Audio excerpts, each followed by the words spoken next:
Listo, pues ahora sí, bienvenidas a una sesión más de Filosofía de la Educación. Déjenme unos minutitos a que se cargue mi PowerPoint, que hoy mi compu está así como medio aletargada, tontita. Eh, ya la pila interna no sirve, entonces no me fijé que la había prendido también sin conectarla a la luz y ¡pum! Se me apagó. Ya cuando me di cuenta dije, no. Entonces ahí hubo un pequeño error técnico que nos da algunos minutos. Pero acá andamos.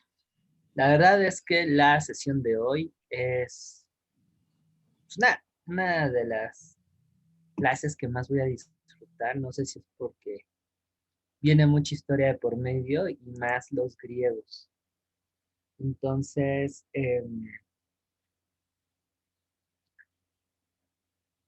vamos a ver el fascinante curso de la historia de la educación en Grecia, empezando desde su eh, época más arcaica, más lejana, los tiempos de los héroes y de los mitos.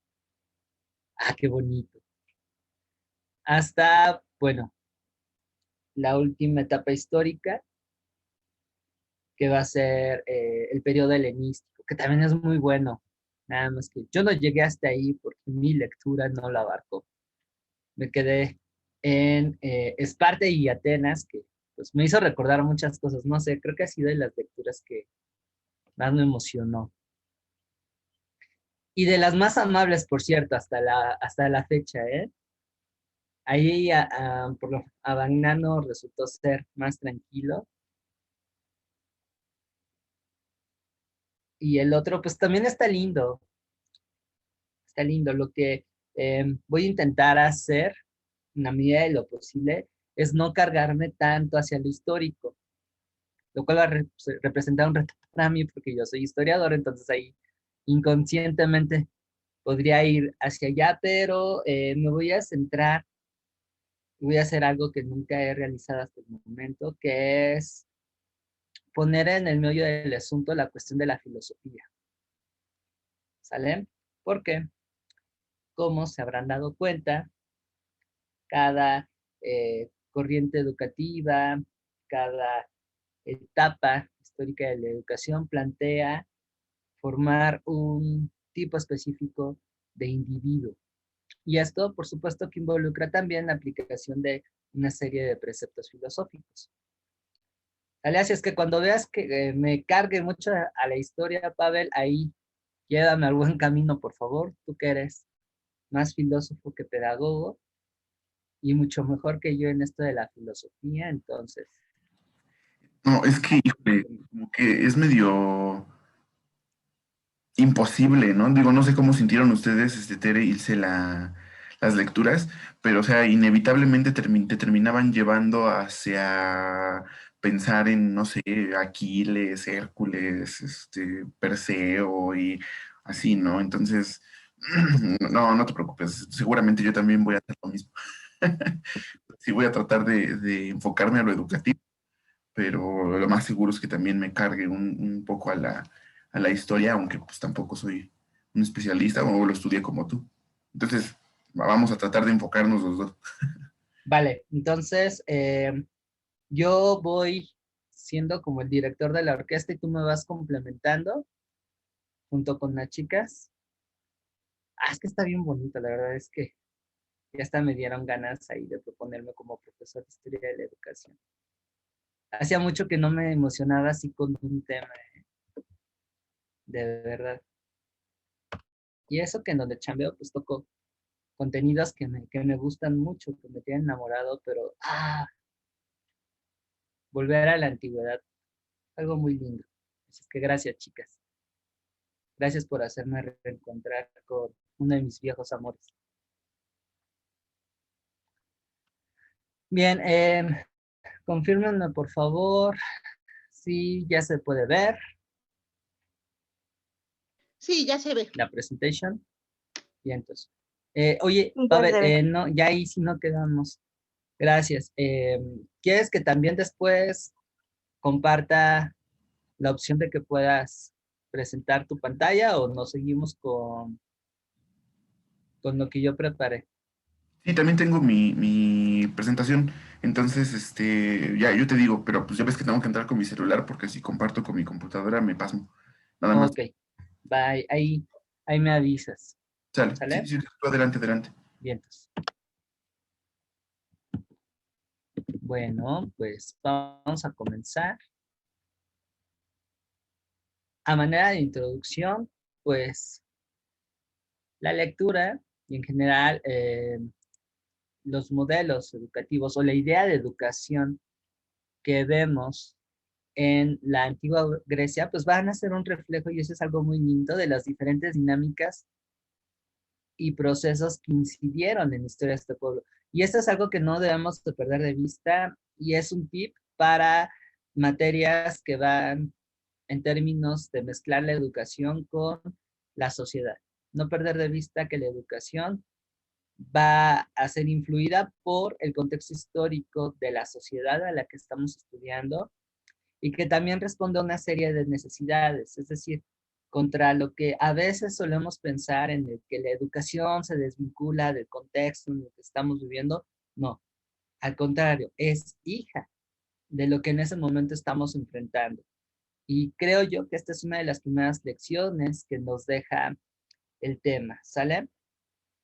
Ahora, esto lo vamos a hacer a partir de una revisión que va desde la antigüedad de los griegos, que comienza con el periodo minoico y cretense, hasta lo que es lo helenístico. También eso nos ayuda a observar a la educación como un fenómeno no solamente histórico, sino también filosófico. En tanto que cada sociedad, a partir de su momento histórico, plantean dar una formación específica, de acuerdo con los ideales, tradiciones, maneras de ver el mundo, etcétera, etcétera, etcétera, de cada sociedad. Que por supuesto esto se va a aplicar a lo que hoy estamos enfrentando como sociedad. La idea aquí de mi exposición pues es tratar de vincular en la medida de lo posible la parte histórica con lo filosófico. ¿Sale? Si ustedes aprenden bien este enlace entre historia y filosofía, no solamente no van a tener problemas en los sucesivos temas, que me he percatado que por ahí el curso torna más a una cuestión de historia de la filosofía de la educación que propiamente filosofía de la educación. Así es que esto les va a ayudar muchísimo. Y segundo, pues también para otras materias que vienen después, como sociología de la educación, política educativa, evaluación, planeación, pues la relación filosofía-historia va a ser de gran ayuda. ¿Sale? Ahí van, aquí van a entender y a construir las bases del por qué incluso se implanta una determinada serie de políticas educativas. ¿Va? Así es que aquí es un tema bastante crucial por ese aspecto. ¿Hay algún comentario, duda? ¿No? No, también a mí me pareció Pablito, muy ¿algo que quieras interesante. comentar? Sí. Ajá. Perdón, de hecho, desde la primera, yo Adelante, como que no adelante. había, ay, perdón, yo no había sido como que me acercara mucho a esta cuestión, no obstante que ya en alguna ocasión en la primera carrera me lo habían requerido, no lo había visto como que con agrado. Aquí, por ejemplo, la primera actividad que tuvimos, que fue un poco de mitología con la repartición de los dones en la historia Perseo, y ya de ahí como que me empezó a gustar. Entonces, ahorita que estuve, no terminé de leerlo todo, pero pues sí, sí tengo ya algo avanzado en la lectura y sí me está agradando mucho, mucho. Perfecto, perfecto. Muy bien, Tere. Prometeo. Sí, que ese es otro temazo. Bueno, en general, la mitología griega, desde el punto de vista de lo simbólico, de entenderla como una metáfora de su realidad, de una riqueza impresionante. Es fascinante en ese sentido la mitología, y más la griega, porque es muy, muy humana. Bueno, vamos a empezar con la... sí, Pavel, adelante. No, o sea, que qué bueno, qué padre que Tere pues ya le despertó esta fascinación por la mitología y sí, o sea, coincido con Fabián en que la griega es todavía más cercana a lo humano, porque por ejemplo, ¿qué hace Zeus? Pues no sé, tiene incluso relaciones pues extramaritales con todo mundo, y pues ahí tenemos a pues semidioses, tenemos pues personajes que influirían de manera mítica en la vida de los griegos.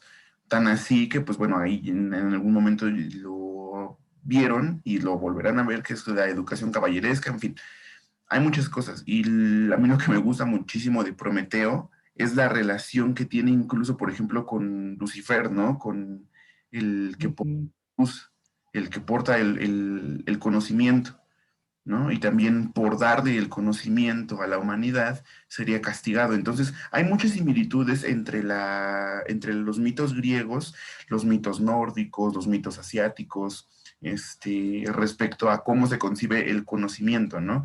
Y que el conocimiento solamente es como para una especie de élite o de nobleza, y que acercarlo al pueblo digamos como a la masa es algo castigable.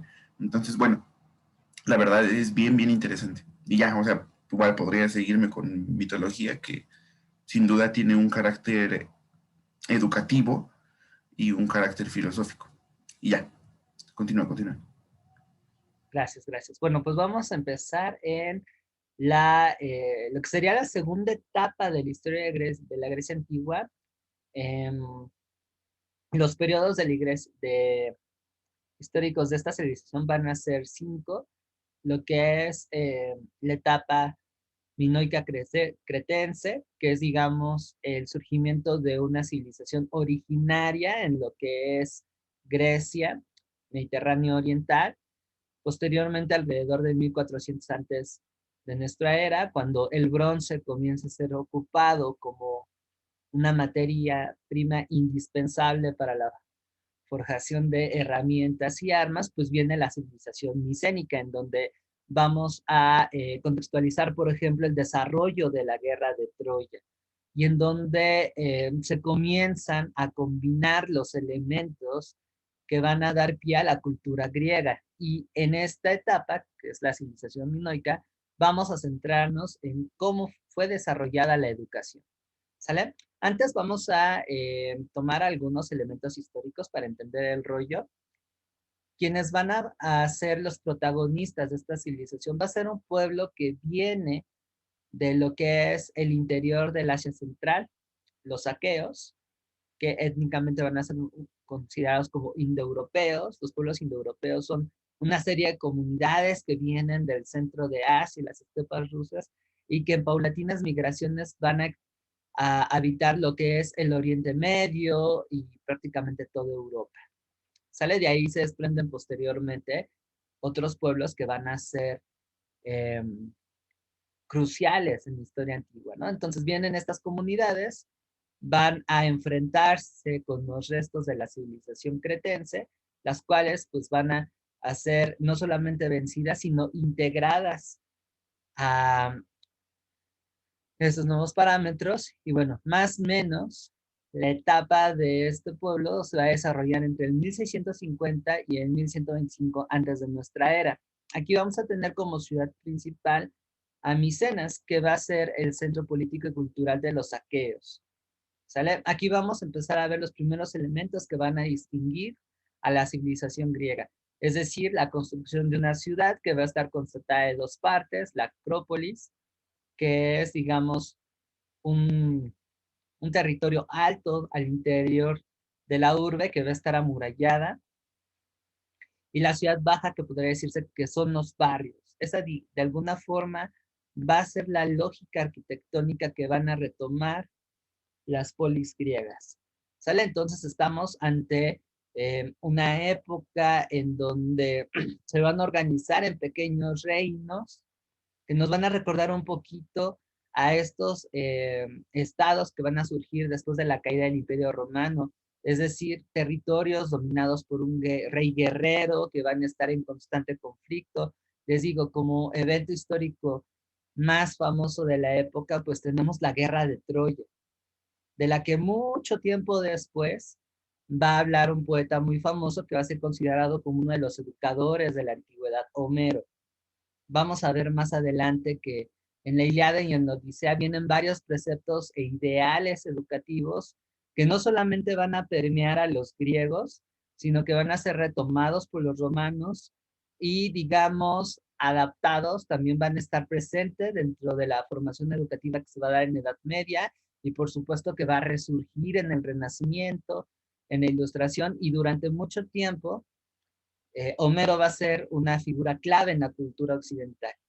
Hasta hace poco, cuando, pues bueno, las humanidades pierden terreno y Homero, como otros autores clásicos, pues ya no se les toma con tanto interés e importancia en los planes de estudio. Fíjense qué tristeza, pero en fin, aquí se desarrollan eventos que van a inspirar las odas de Homero, ¿vale? Entonces, considerando estos tiempos tan conflictivos, dinámicos y también no perdiendo de vista cómo estaba organizada la sociedad de aquella época, vamos a ver dos tipos de modelos educativos. Uno que va a dar pie a la formación bélica, es decir, vamos a tener una educación guerrera, basada en virtudes como el valor, el honor, la lealtad, la búsqueda de la gloria, el asumir que la vida misma es un campo de batalla. Y por otra parte, considerando que todo reino, todo estado exige un esfuerzo administrativo, va a haber un sector de la élite que va a tener una educación, pues no sé si llamarla más intelectual, pero sí de corte más administrativa pragmática. Es decir, tenemos la educación del escriba, que este modelo va a estar, por ejemplo, más presente en pueblos que vienen del Oriente Medio y del norte de África, como por ejemplo los egipcios, que ahí se ve muy claramente que incluso los escribas, los que se dedican no solamente a actividades sacerdotales, sino también administrativas, son una casta entre la sociedad. Aquí no tanto, ¿sale? Entonces, cabe señalar que pues estamos todavía en un periodo en el que la educación no es un derecho generalizado. Eso es producto de la modernidad, de no más de 250 años más o menos. Aquí se plantea la educación para la élite, es decir, para la nobleza. ¿Vale? Entonces va en esa línea. Los que tienen a su cargo la administración, es decir, una educación más contemplativa, pragmática, reflexiva, y los que se van a dedicar a la guerra. Les digo, esto hace un poquito a lo que se desarrolla en Edad Media. No quiere decir que sean iguales, pero sí tienen un tanto parecido. Así que la filosofía de la educación de este periodo, por lo menos el de las élites, que es donde tenemos más referencia, va hacia articular eh, y dar una, ¿cómo explicarlo? Un sentido a los asuntos del gobierno, al Estado. ¿Sale? Por supuesto que si nos vamos a las partes bajas de la sociedad, pues va a haber otro tipo de educación que va a estar más basado en las actividades cotidianas, por ejemplo, el pastoreo y el campesino. ¿Sale? Entonces, hasta aquí hay algún comentario respecto a la educación que se daba en la etapa micénica, las virtudes, los valores. Acuérdense que también la ética va a ser una cuestión estructural del proceso educativo. Es ahí en donde tiene más contacto la filosofía con la educación a través de la ética. ¿Vale? Y aquí ya estamos hablando de una serie de cualidades que definen la educación de esta época, que definen al hombre que se quiere formar. Me parece que estos dos modelos los resaltan bastante bien. ¿Algún comentario, duda?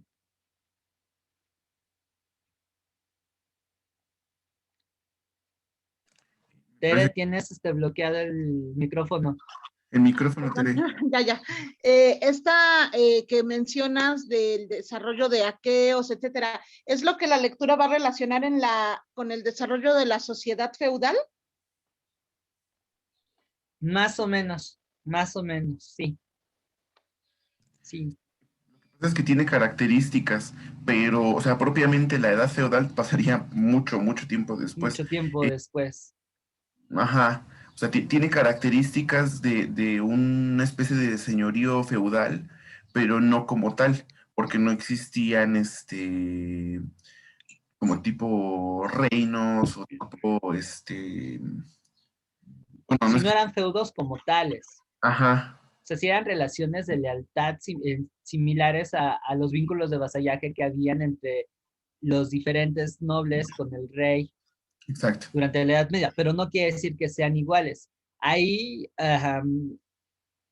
hay que tener cuidado con los autores en no tomar de manera literal esos conceptos porque estaríamos cayendo en el error de mezclar etapas históricas que no corresponden en sí. Más bien ahí hay que inferir de, bueno, se parece a esto, pero no quiere decir que lo sea. Esta es Lo una, podríamos ajá, considerar, perdón, como un antecedente, digamos, como unas sí, primeras formas de organización.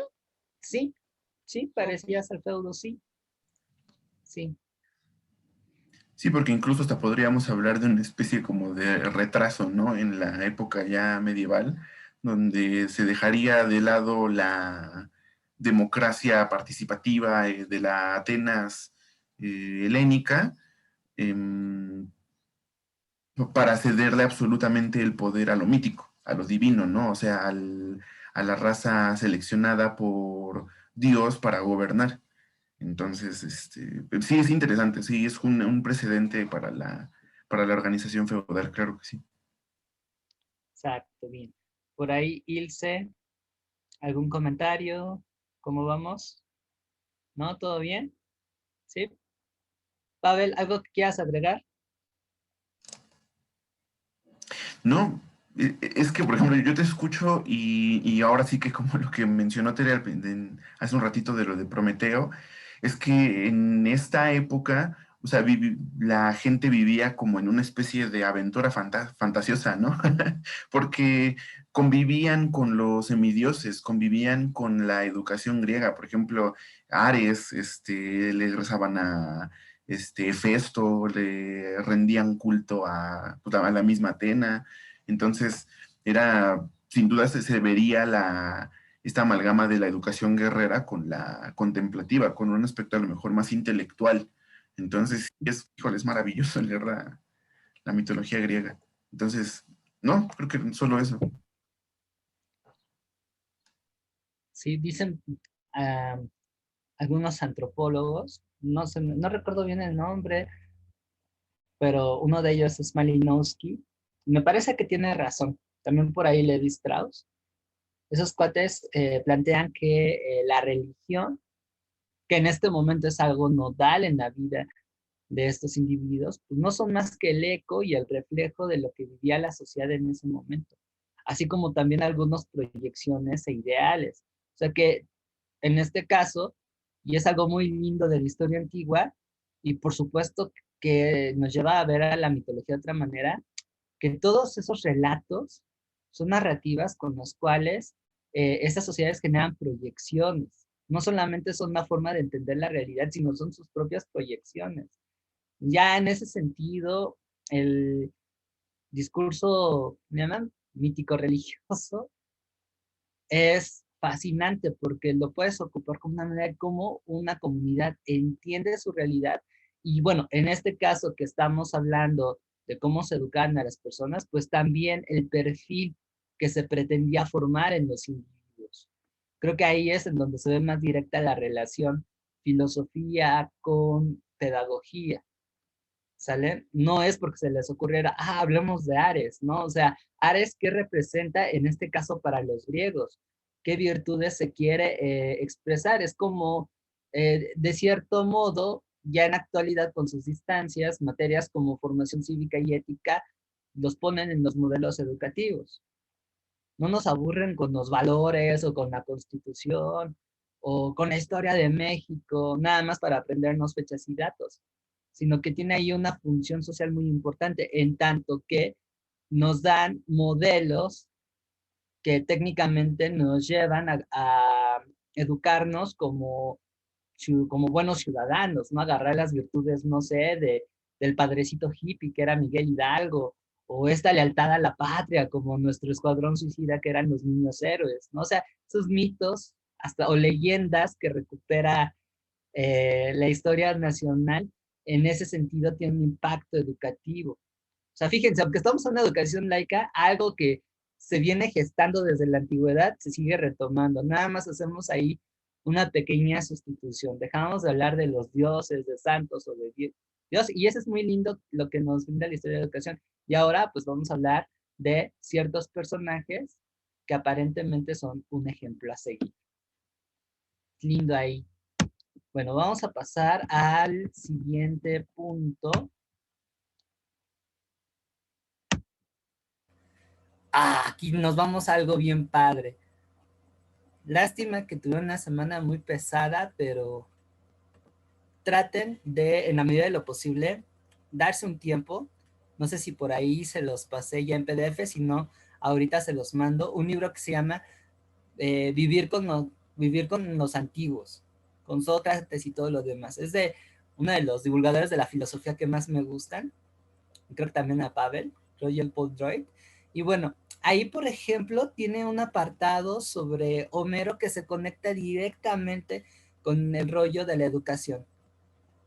Y pues justamente vamos a hablar de cómo se educaba en los tiempos homéricos. Estamos hablando de entre los siglos XII y VII, lo que correspondería historiográficamente al periodo de la Edad Oscura. Es decir, cuando cae esta gran civilización que era Micenas, llegan una nueva oleada de invasores a lo que hoy es Grecia, los dorios, que serían, digamos, el segundo elemento constitutivo de la civilización griega, y entonces hay una fragmentación política.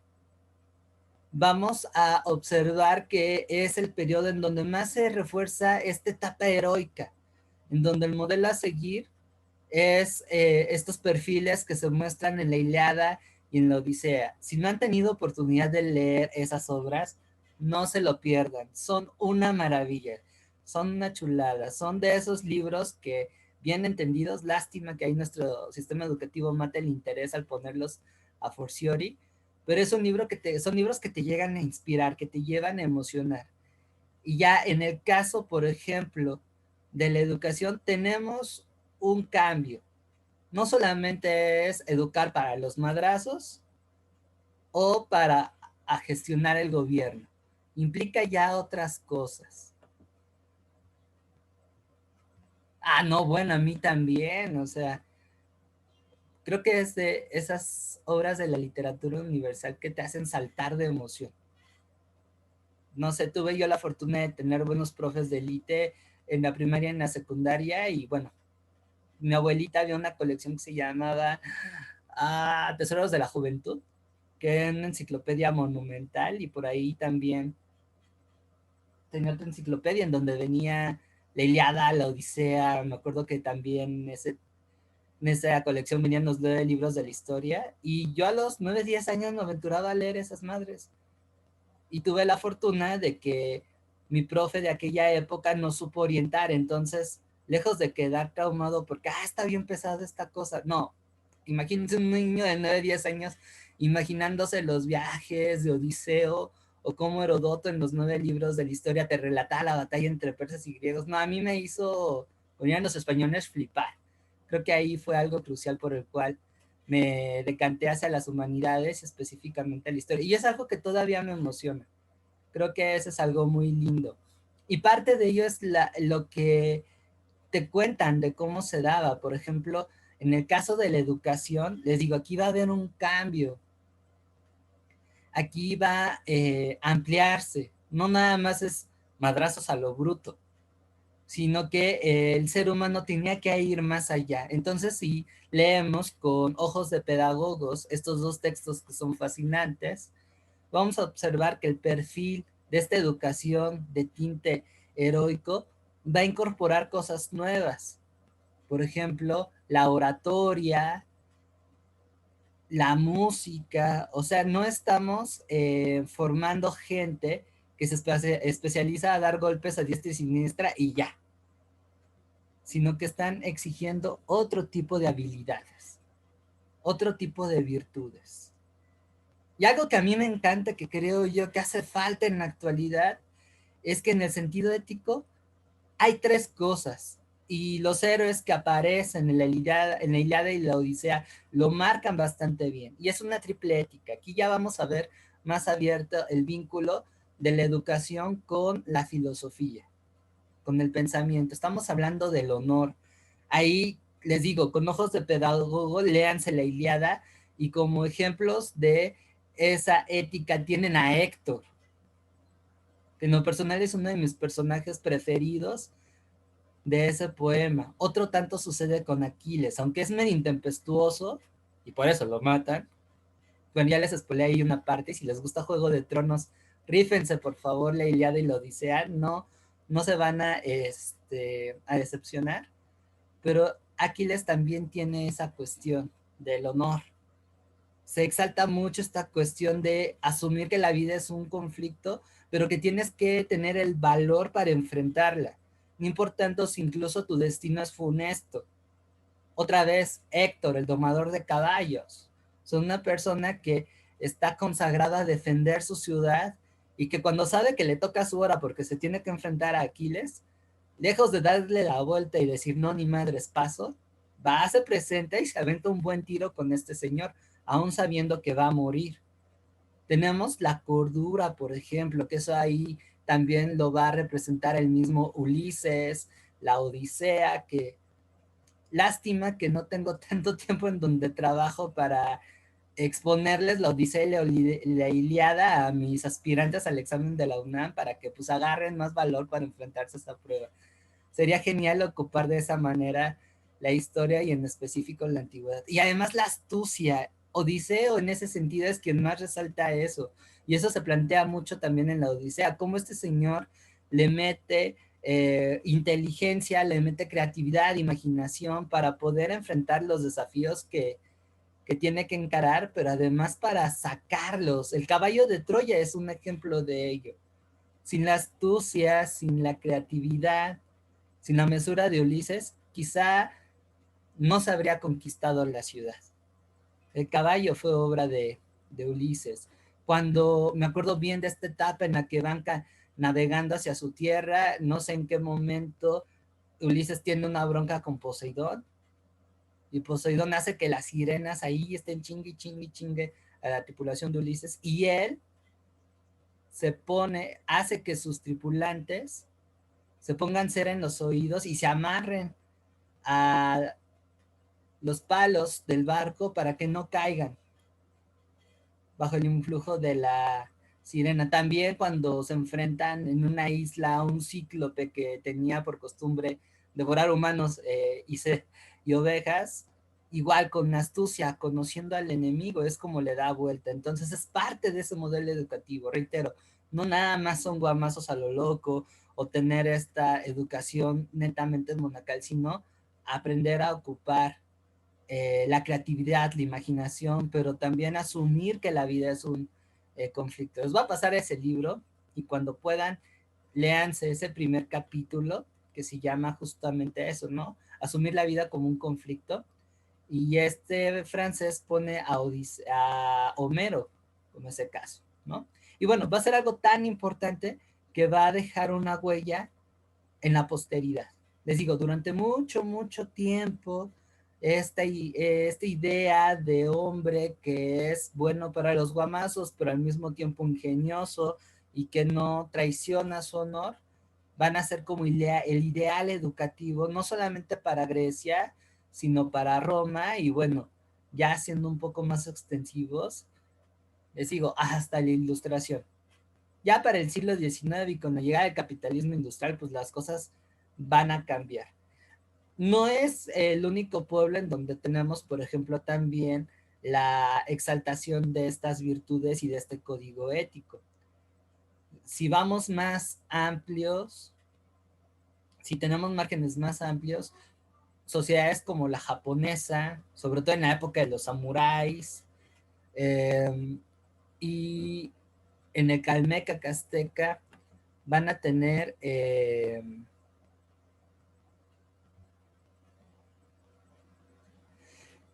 una serie de premisas muy parecidas. También si pueden, leanse El Camino del Guerrero, que es como el manual para ser samurái. Está muy interesante también. Y ahí se expresa justamente eso. La poesía, por ejemplo, en Netzahualcóyotl, desde esta perspectiva de la historia de la educación, también se asemeja un poco a este ideal que encontramos en Homero. Y sí, efectivamente, hay como un código de honor. Hay un código de honor que, bueno, en la Edad Media también se vislumbraba. Solamente que ahí sí hay una diferencia y lo van a ver en la parte de la historia de la educación, porque, por ejemplo, estos brothers, pues no cultivaban otras artes. Si eran, como dirían en mi barrio, más mecos. ¿Sale? ¿Sí, Ilse? Yo tengo una duda, digo, a lo mejor no es muy del tema, pero me acaba de surgir. ¿Qué está pasando? O sea, ahorita estamos con esta parte en Grecia. ¿Qué está pasando en México? O sea, al mismo tiempo, ¿qué sucedía? ¿Qué andábamos haciendo?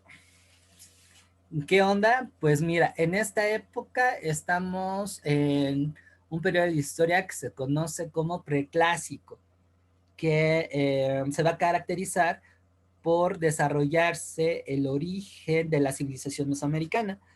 Para que te des una idea, en este periodo, quienes son muy representativos son los olmecas.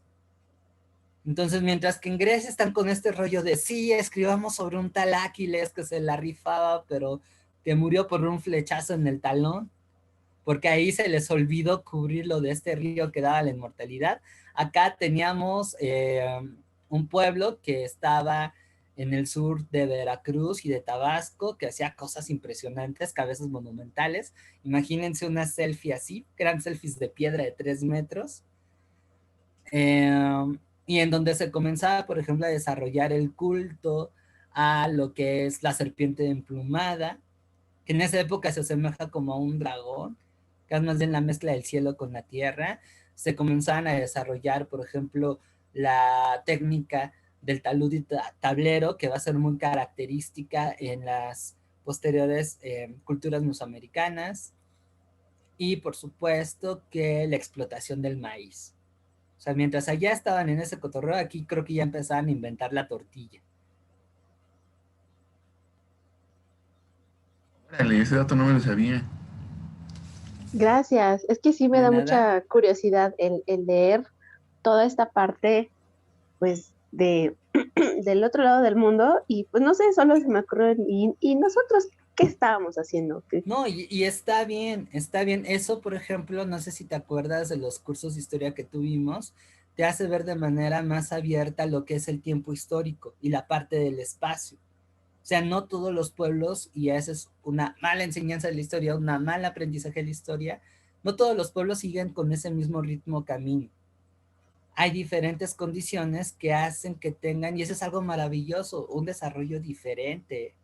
Imagínense qué hueva que todos se vistieran de toga y creyeran en Zeus. Qué aburrido sería eso. Es más, a mí del el texto de Luzuriaga, no sé si revisaron la primera parte y a mí me sonó muchísimo, sobre todo después de leer a Enríquez Dussel, que es así un sujeto que dice, no, pues es que lo eurocéntrico ya está bien chafa, o sea, tú fuiste a Francia y sí fue la cuna de la revolución y lo que ustedes quieran, pero son sujetos que actualmente son bien racistas, ¿no? O sea, xenófobos, por ejemplo, ¿qué le hacen a todas sus, o qué le hicieron colonias en África, ¿no? Entonces es bien importante. Y, por ejemplo, a lo que quiero llegar, en esa primera parte del texto de Lusuriaga, decía que la evolución griega había sido así como que la más maravillosa del mundo en ese momento, en lo cual yo discrepo un poco, ¿no? Porque en ese mismo momento el imperio chino ya había evolucionado, ya habían pasado incluso por Confucio, su educación moral. No, Confucio llega después. Llega después, ¿verdad? Sí, cierto. Sí. Pero ya tenían conformado un imperio, creo que el Kangxi, sí, creo que Kangxi, pero ya tenían conformados, ya tenían una civilización a lo mejor un poquito más asentada, a diferencia de las polis y de las ciudades-estado griegas. Entonces, sí, pienso que no hay que como creernos lo que leemos de un texto, de dos textos, más bien ir contrastando. Por ejemplo, aprenderíamos lo que acaba de decir Fabián de hasta cómo va es la evolución mítica en los olmecas, que le va a dar una herencia educativa sí, a las civilizaciones que vendrían después. Sí, algo muy importante que debe de enseñarse en historia, que se lo pasan por el arco del triunfo, es el hecho de que no hay una civilización superior e inferior. No hay una más que la otra. Cada una tiene sus propias particularidades, sus propios avances, y por supuesto que cada una abona en el legado de la historia de la humanidad a per se. Ahora, el hecho de que no se tomara cuidado de ese punto responde, ahí sí coincido con Dussel, a mecanismos de dominación cultural que todavía perviven y que desafortunadamente en nuestro sistema educativo pues se hacen eco, y más ahora en estos tiempos globalizantes. Lo que aquí no hay que perder de vista es que no podemos desvincularnos de Occidente, porque Occidente somos parte de ellos. Tampoco no hay que ser radicales con las premisas que, por ejemplo, maneja Enrique Dussel o Bonaventura de Santos, en el que no, Latinoamérica, a ver, carnal, no aguanta. Sí somos distintos, pero tenemos mucho de ellos. Y para poder entendernos, también tenemos que ir a mirar a los griegos, a los romanos, porque son parte de la estructura con la cual nosotros asumimos el mundo, en tanto que somos occidentales, o sea, no somos descendientes directos de los aztecas. Eso también caería en una cuestión radical. Somos la síntesis de muchas tradiciones culturales. Y para poder tener un... Sí, perdón. No, perdón, no te interrumpo, no, perdón. Sí, y para tener una claridad en cuanto a nuestra identidad y comprendernos mejor, pues tenemos que tener una embarrada de todo y de dónde vienen. Ahora sí, los griegos son magníficos, son especiales, pero si los comparamos con otras civilizaciones, estos tan chavos, tan jóvenes, para este periodo histórico, por ejemplo, estamos viendo que ya hubo un desarrollo muy importante en Mesopotamia, en lo que es Irán, Irak, o sea, los zigurats, que eran templos escalonados, los jardines colgantes que habían en Babilonia, para citar un caso. Eso habla de que es un avance cultural enorme. Egipto para esta época ya comenzaba con su decadencia, pero bueno, ya habían desarrollado todo lo que hace famoso a los egipcios, los indios también. Entonces, más bien hay que observar a la historia de estos pueblos y su legado cultural en una situación de paridad, de valorar las particularidades que cada uno tiene y entender por qué. Si los griegos son especiales, es porque ellos de alguna forma pulen lo que otras culturas ya habían desarrollado. Digamos que le dan un sentido humano. Eso diría yo, y me atrevo a afirmar que sería una distinción.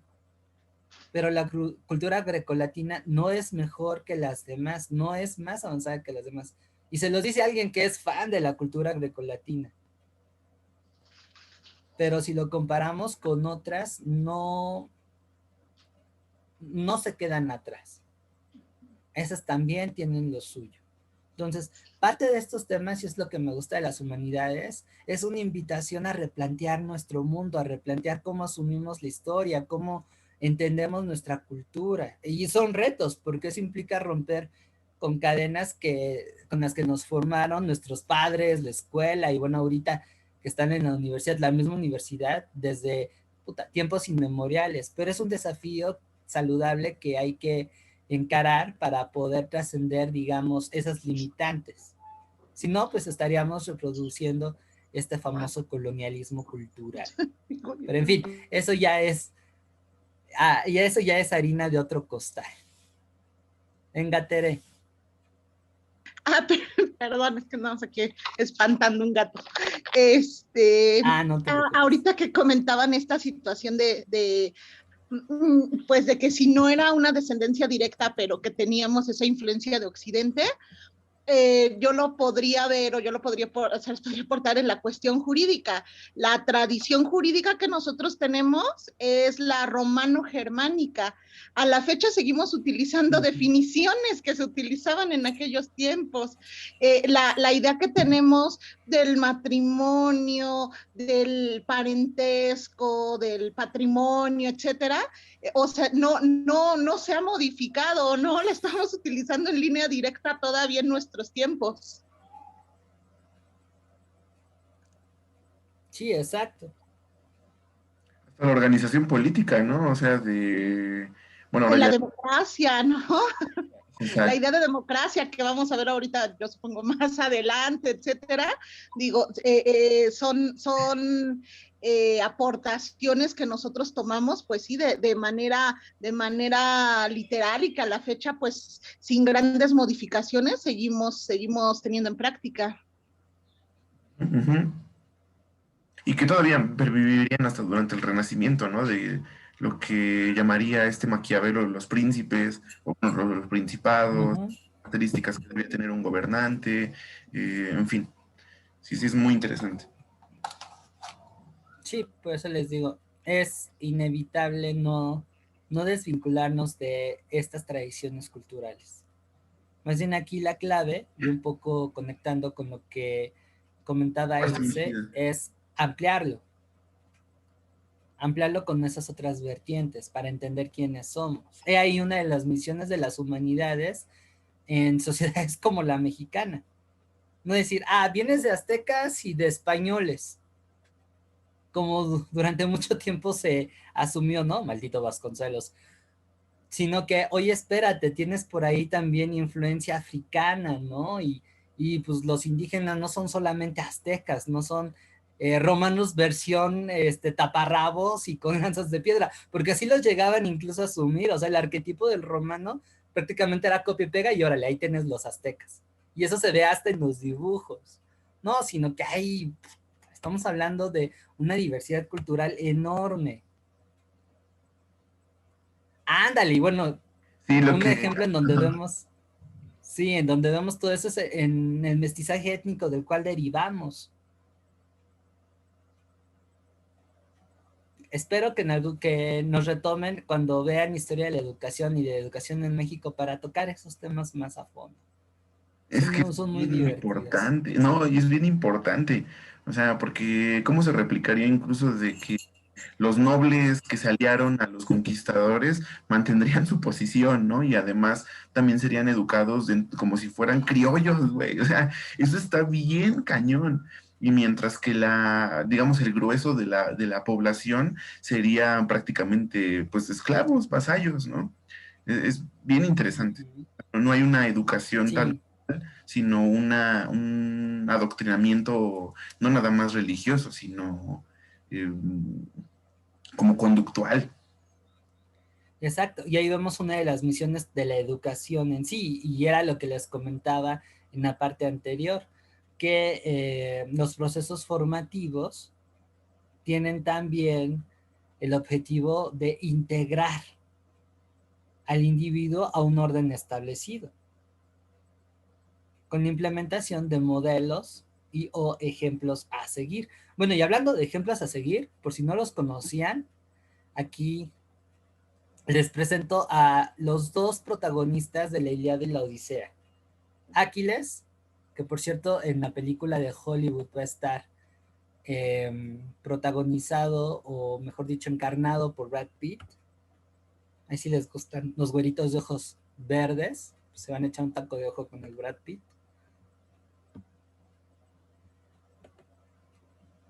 Y Odiseo, este es Odiseo. Bueno, que aquí me lo ponen medio gordito. Bueno, ¿Salen? de por sí los griegos son medio chaparros, peludos Pues peludos no tanto, pero sí están mameyes los güeyes. ¿Cuál sí. Jimmy que 8 cuartos?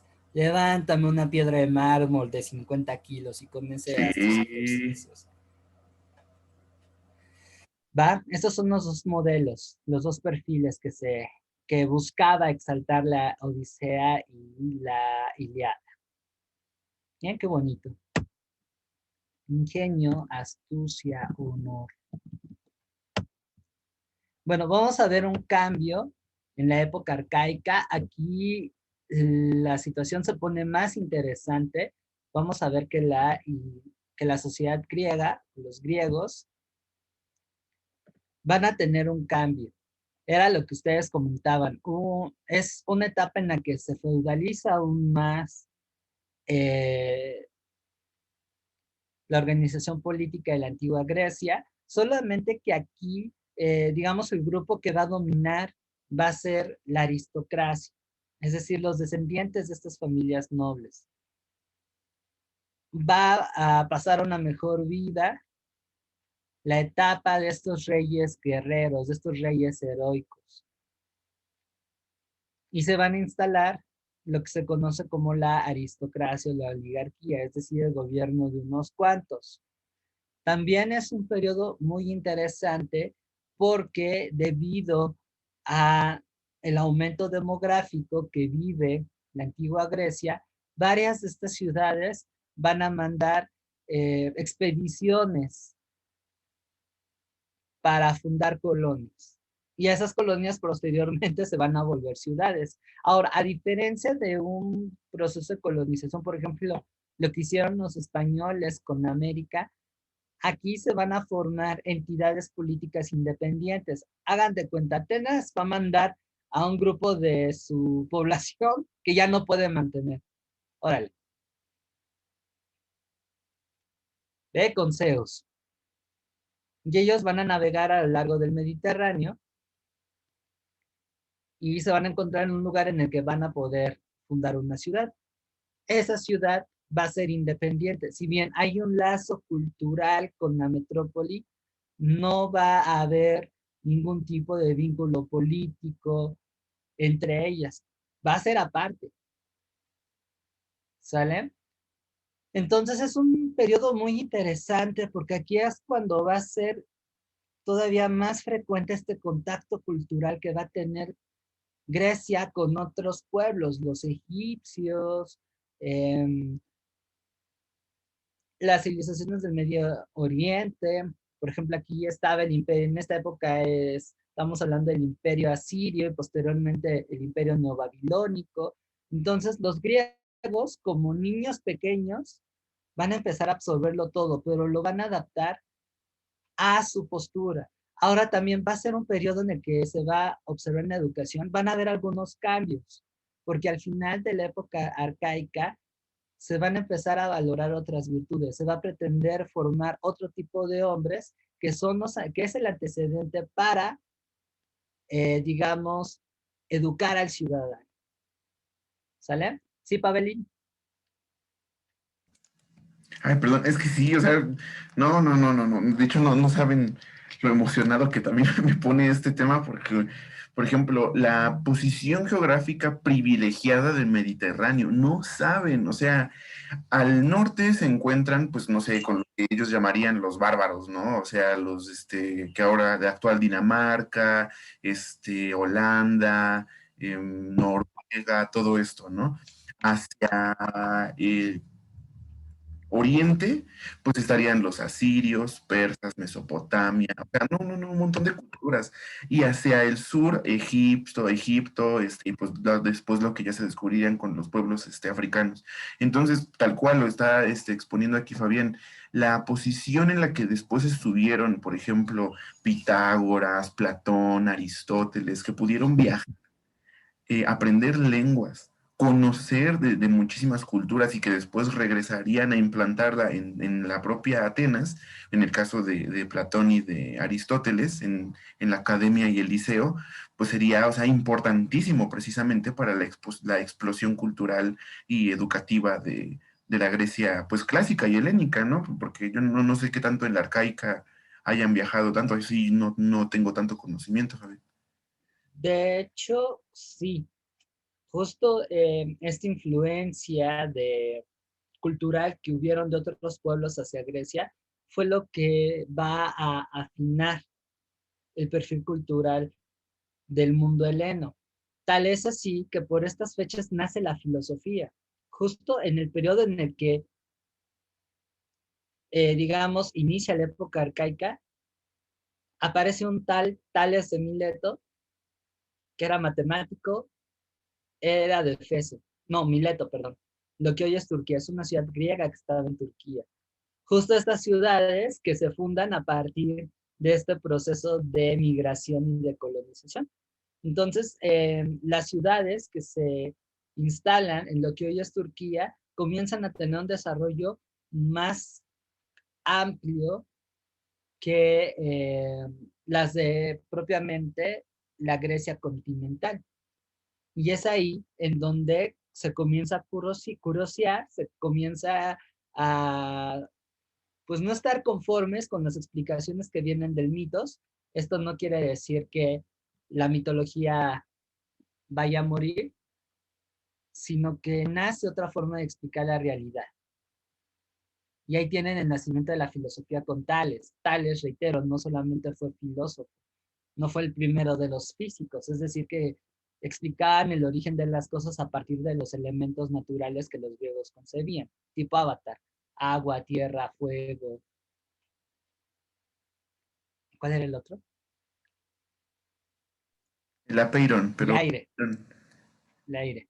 Y Y eso ya viene después, pero todos justamente, toda esa corriente de filósofos van a tener esa característica, encontrar el origen de las cosas de una manera un tanto racional a partir de la naturaleza. Y esto en el plano educativo va a implicar que a la educación aristocrática se le agreguen otros elementos, haciendo que el proceso formativo sea más complejo. ¿Sale?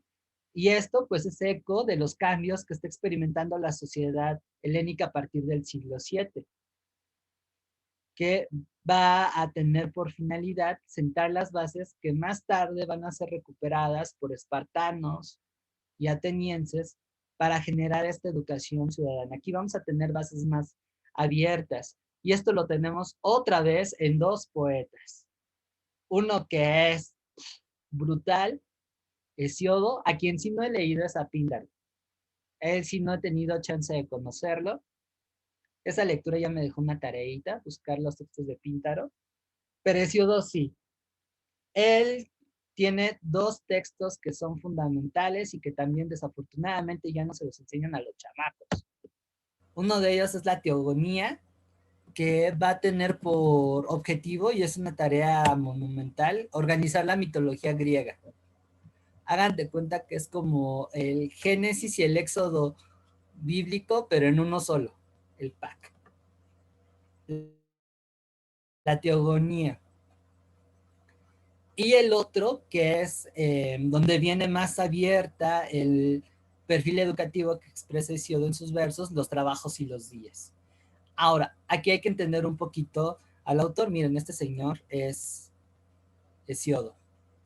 Vamos a ver un poco con Hesiodo. Hesiodo va a sentar las bases de una educación más incluyente. ¿Sale? Él, a diferencia de Homero y de las tradiciones educativas que hemos visto anteriormente, en donde se aplaudía el honor, la valentía ante la guerra, la aceptación del destino, y no importa que el héroe tuviera un fin trágico, tenía que rifársela como los grandes. Hesiodo, quien también era el mil chambitas, porque antes de ser poeta la hizo de campesino, de pastor, de artesanos. El güey parecía mexicano en épocas de crisis. Para perseguir la chuleta le hacía de todo. Yo creo que tenemos ahí una conexión con Hesiodo. Pero además tuvo tiempo de escribir. Y él, justo por su experiencia de vida, lo que también va a valorar es el esfuerzo de los hombres comunes, es decir, de estos grupos sociales de los que no he hablado, de la gente común. Y la idea de él, aquí vemos, por ejemplo, también un cambio en la filosofía de la educación, Ya no es tanta estética del guerrero. Estética de, sí, güey, me doblo el dedo meñique. Y, ay, o sea, me tengo que poner valiente para la guerra para poder alcanzar la gloria y así mi nombre quede grabado para la posteridad. Él lo que plantea ahora es la isonomía, es decir, la idea de la igualdad, lo cual es clave para posteriormente entender el desarrollo de la democracia. Es decir, que aquí con Hesiodo nos estamos dando cuenta de que algo está cambiando, de que la educación es sensible a las modificaciones sociales y políticas que está comenzando a atravesar la cultura griega. Les digo, es muy lindo leer la literatura en una cuestión de arte, pero con ojo de humanista, de historiador, de pedagogo, uno encuentra una de maravillas que te quedas, ah, caray, está fregoncísimo, ¿no? Entonces, eso es algo muy lindo que nos deja la teogonía, en donde también pueden ver rastros del ideal educativo que plantea Hesiodo, pues va a ser con las lecciones de Quirón. ¿Conocen a Quirón?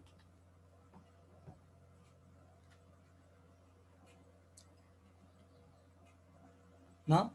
Cuéntales, Pavel, ¿quién es Quirón? No, No, cuéntanos. Ahorita se me escapa quién es Quirón.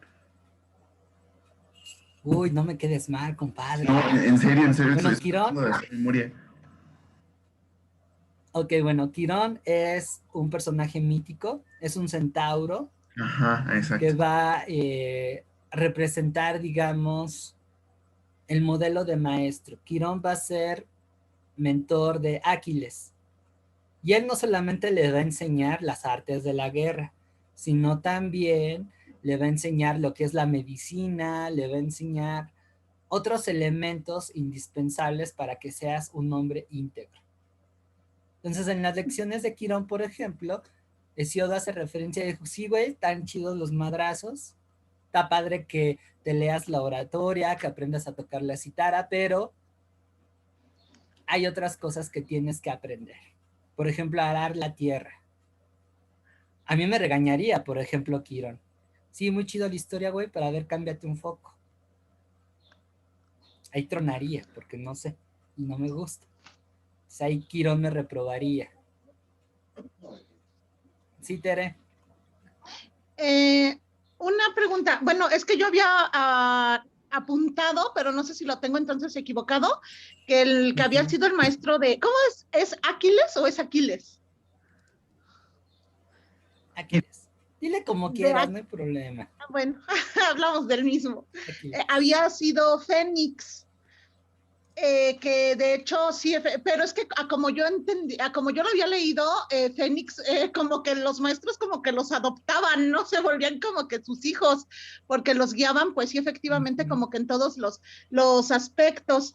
Y bueno, de hecho yo había ahí tomado unos apuntes de un discurso que Fénix le da a Aquiles, en donde le habla de la ética del honor que comentabas hace un momento, en el que decía cómo se iba a dirigir de manera ética en la sociedad de guerreros, y ya efectivamente habla ahí de la compasión, de la cordura, la misericordia, etcétera. Pero no sé si lo tengo correcto. Yo apunté que era Fénix. Pues ya me puse a investigar y no, sí es Quirón, quien de hecho es bisabuelo de Aquiles. Lo que pasa es que o sea, en la mitología, porque yo sí ya me acordé, ya hice ahí como varios, ya hice sinapsis acerca de Quirón, porque de hecho, o sea, él no solamente sería maestro y que no De hecho, fue, fueron los dos. ajá, y que no fue en Fueron todos los dos. los aspectos, ajá, pero que no fue en todos los aspectos, porque por ejemplo, a Fénix era el preceptor de Aquiles, como lo sería preceptor Aristóteles de Alejandro Magno. O sea, Ajá, cuando pero era niño. ajá, lo que pasa con Aquiles es que al ser un personaje heroico, un personaje pues, sería un semidios, o sea, mítico, también tendría una relación con estos seres, pues, míticos. Por ejemplo, este Quirón sería incluso maestro de este Asclepio, de Néstor, de todos Ujú. los personajes que aparecen en la Ilíada, pero en cualidades como más De Ajax también. de Ajax, cualidades más guerreras. Fénix, en ese sentido, sería un preceptor en el sentido como más moral, Intelectual. intelectual, exacto. Sí, sí te queda clara la diferencia, Tere. Sí, sí, o sea, como que les enseñaron habilidades distintas, ¿no? Pero Exacto. entonces no está incorrecta mi respuesta al... Bueno, es que yo sí lo estaba integrando en mi trabajo. Yo había mencionado únicamente a Fénix.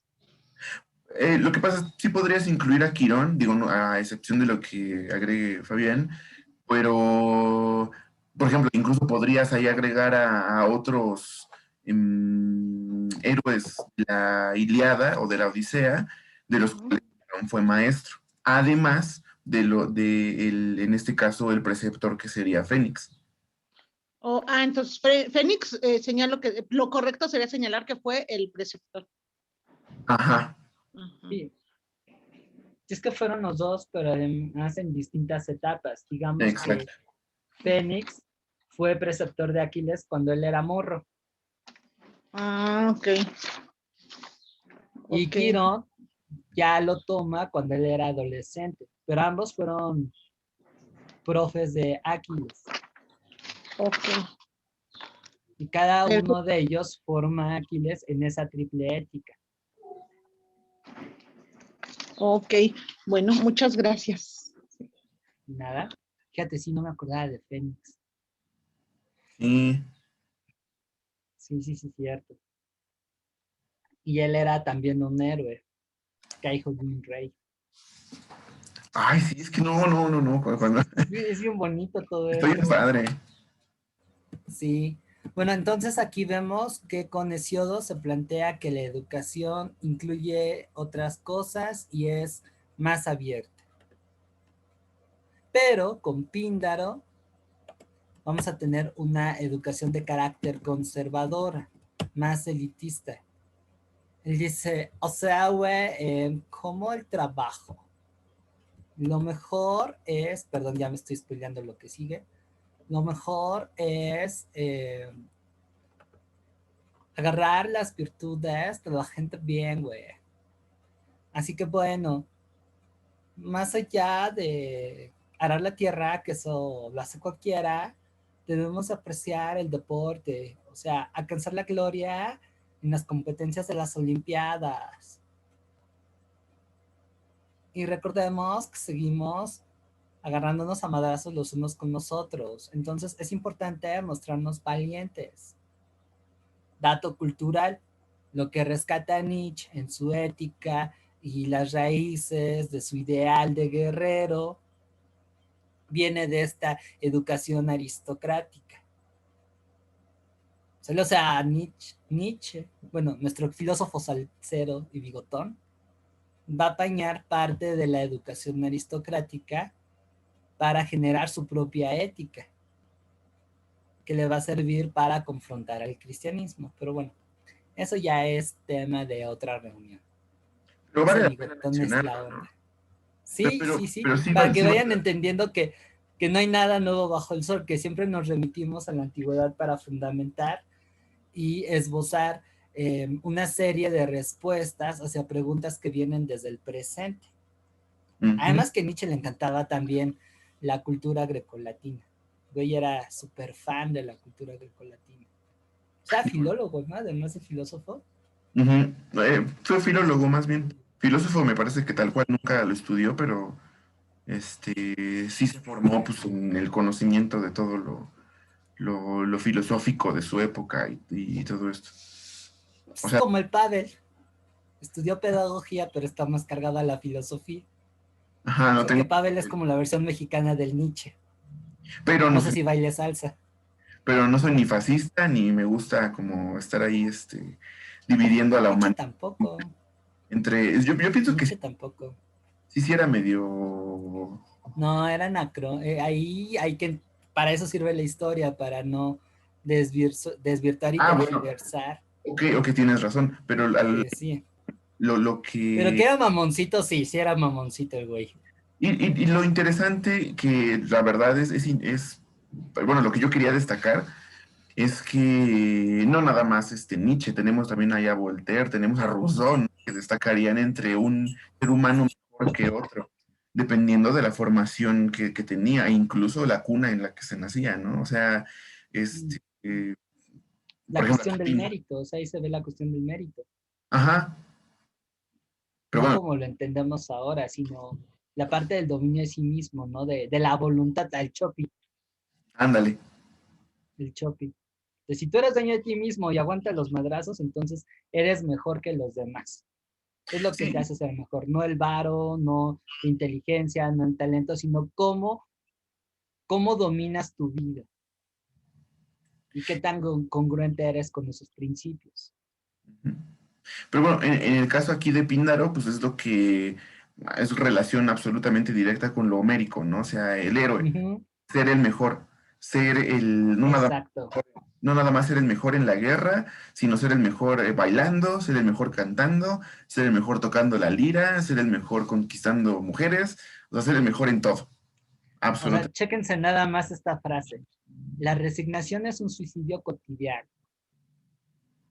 así o más intenso. Qué bueno que no lo han descubierto los psicólogos motivacionales, ni el coaching, ni el desarrollo humano, porque me lo estarían corrompiendo. Imagínense ahí. Y ahora vamos a ver las 5 recetas de Píndaro para enfrentar tus problemas. Actitud de guerrero y ese tipo de cosas. Sé como Aquiles, ¿no? Ándale. Ay, esos muchachos. Ya hubieran creado la darología. Ah, exactamente. Exactamente. Exactamente. Y bueno, vamos a la parte más popular y famosa de la historia de Grecia, la época clásica, la que todos conocemos. Va a ser un periodo que va a iniciar más o menos en el siglo XV y va a tener como punto final la época en la que Macedonia va a dominar y unificar Grecia y se va a lanzar de lleno contra el imperio persa. Durante la época clásica van a desarrollarse cosas muy interesantes que van pues sí, hacer muy especial a los griegos. La idea de la democracia, el desarrollo de un arte y de una religión muy antropocéntrica. Si ustedes analizan la mitología griega, son seres humanos. Cagan, se enojan, sienten celos, tienen ganas de andar ahí de querendones, sufren. Por eso me caen bien los dioses griegos, son muy parecidos a nosotros. Se arrepienten, son bastante berrinchudos, los vatos estos. Aquí en Como Zeus, un don de 60 años tipo Sugar Daddy que embaraza a cuanta mujer ninfa o diosa se le cruza en su camino. Pero también, por ejemplo, vemos en la época clásica el desarrollo de la democracia. Que, ojo, no hay que entenderla como ahora la asumimos. La democracia en la época de los griegos era algo más restrictiva. También es un periodo en el que se da una guerra súper importante. El enfrentamiento entre griegos y persas en las llamadas guerras médicas, que van a definir también el curso de la historia. Es un clásico de clásicos. Si creen que el Pumas Politécnico era la onda, o el Chivas América, o cualquier otro que se les ocurra, el persas contra griegos supera cualquier expectativa. Es el clásico de clásicos. Y ha sido tan trascendental que incluso hay novelas gráficas que hablan de ciertos episodios de este conflicto. Ahí tienen, por ejemplo, 300, que a mí se me hace bastante exagerado el asunto, pero entiendo que viene desde el cómic. El cómic está basado en esa batalla. Si quieren ver una película sobre el tema menos jalada de los cabellos, rífense Los 300, es una película de los 60, muy buena, que está más acorde a lo que es el relato histórico. Sí, porque Tere, por ahí tienes la mano. sí, porque en realidad los espartanos pues no eran estos hombres así súper musculosos, bronceados, con barbas definidas y lanzas Con rostros afeminados o demás también.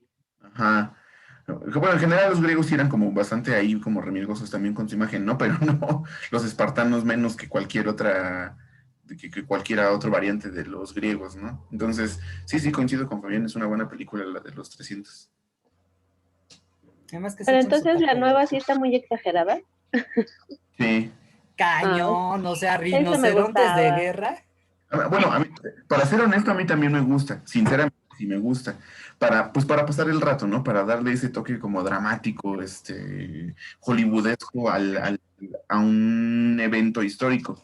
Em, pero, o sea, sinceramente, o sea, o sea, como que concebirnos con ese grado como medio de superpoder, de soltar un golpe y dar que la persona dé 4 vueltas antes de caer, es así como de, no, Eran Gokus.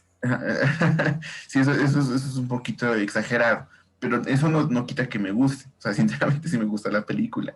Pero si me pongo exquisito en cuanto a lo real y a lo que está escrito en los pasajes históricos, sí prefiero ver la de los 60, sinceramente. Sí. Bueno, es una película que expresa mucha imaginación, la de que está basada en la novela gráfica. Sí, hasta como... Es eso de mandar rinocerontes de guerra y cuates que estaban mandando casi bombas molotovs, así que, güey, espérate. Sí. Está chistoso. Hasta como pintan a Jerjes, ¿no? Así todo... Afeminado. No, sí, la verdad yo no conozco tanto a los persas como para asegurar que se veía así. Y ahí estás hablando, y ahí estás conectando con este discurso de superioridad, o sea, un cuate que parece mujer no es un cuate que sea igual a mí, es un cuate que es inferior. A pesar de los avances, no hay que olvidar que la cultura greco-latina es misógina. A pesar de tener pesos pesados como mi novia Safo de Lesbos, Hiparquia, ¿cómo se llama esta otra filósofa? Que la comparaban con Sócrates. Ah, Empezaba con A. la que le habla del amor, ¿no? Esta Aspasia, ¿no? Aspasia, ajá. Ujú. Aspasia, a pesar de tener esos pesos pesados, la cultura griega era de la mujer a lo privado. Entonces, imagínense aquí el hecho de poner a Jerjes, el gran enemigo de los griegos, como una mujer, es una ridicularización. Le están asumiendo como un sentido de inferioridad. Que bueno, ahí se pasan porque como me recuerda a la banda reggaetonera. Sí, es cierto, nunca lo había pensado. O sea, Jerjes es como el chica así que te encuentras en cualquier estación del metro, ¿no? Entonces, De la línea B, o sea, pasas Buenavista y es como el reino de los Jerjes. bueno, ya, continuemos. Bueno, entonces vamos con la parte de la educación y aquí tenemos dos ciudades muy representativas. Los espartanos, que bueno, su modelo educativo por sí mismo exigiría una charla completa, y los griegos. El ideal educativo de ambas ciudades, pues tiene que ver también con su propio desarrollo. Para ir contextualizando, Esparta es una ciudad campamento por naturaleza, es decir, es una ciudad que está enfocada meramente en el arte de la guerra, es la única ciudad que enfoca a sus habitantes en una formación militar para expandirse. Es curioso porque son muy tradicionales, muy tradicionalistas, son conservadores, pero al mismo tiempo son los más bélicos de todos los griegos. Y su educación, que es la Gogué, es bien salvaje, o sea, eran una sociedad que ponía a los niños frente a un consejo de ancianos, quienes los evaluaban, si veían que no eran aptos para la guerra, órale, los dejaban abandonados en un monte que se llamaba Tarqueo, en donde se morían de hambre, los aventaban de un peñasco. O sea, había un infanticidio. Los que sí consideraban como aptos a los 7 años vivían con sus familias y después de esos 7 años, y eso es algo muy interesante y que forma parte de esta cuestión de buscar la isonomía y de la educación ciudadana, es que ya la educación forma parte del Estado. Otra vez la educación aquí se ve de manera abierta, como este Resistol 5000 que va a integrar a los individuos a un orden establecido, pero al mismo tiempo les va a dar una connotación de igualdad. De los 7 a los 20 años, los niños van a tener una preparación militar bastante salvaje, que van a ser educados por otras personas un poco más jóvenes. Algo muy interesante que se da en educación espartana, que los mentores de estos niños son jóvenes soldados. Se les va a enseñar a pelear, se les va a enseñar música, danza también, al final griegos, pero sobre todo a soportar el dolor.